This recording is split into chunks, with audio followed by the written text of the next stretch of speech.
I welcome all of you for the Quizmasters round of the program. Spare a minute to learn it, a sure way to win it. Now we are discussing the last question of the premium round. And the question is, let nu1 be the frequency of the series limit of Lyman series. Nu2 be the frequency of the first line of Lyman series. And nu3 be the frequency of the series limit of Balmer series. Then which of these relation is true?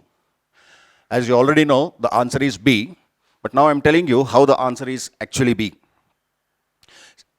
Three things or three information we should underline here. One is the series limit of Lyman series. Series limit of Lyman series. You know that for series limit of Lyman series, n1 is 1, n2 is infinity. And in fact, for any series limit, n2 is always infinity.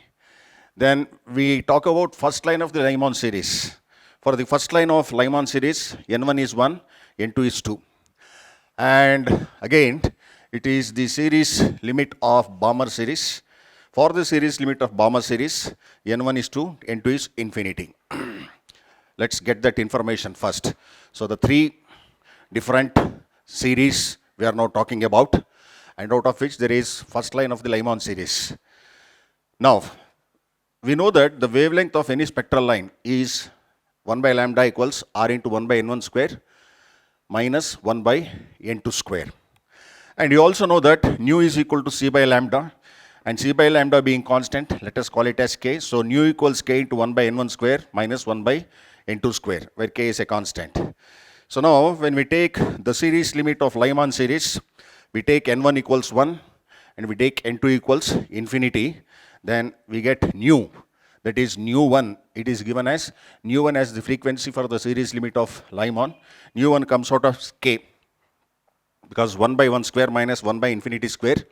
1 by infinity square is 0. 1 by 1 square is 1. 1 into k is simply k. Similarly, for the first line of the Lyman series, we put n1 equals 1 here and n2 equals 2 here. And nu2 is the frequency of the first line of the Lyman series, which upon simplification we get it as 3k by 4. And for the series limit of Balmer, n1 is 2 and n2 is infinity. n1 is 2, this is infinity, we get 1 by 4. We get 1 by 4, that is k by 4. So nu3 is k by 4. And we know that k minus 3k by 4 is k by 4. So this is k is nu1 and 3k by 4 is nu2, which is equal to nu3, that is k by 4. So option B is the right answer.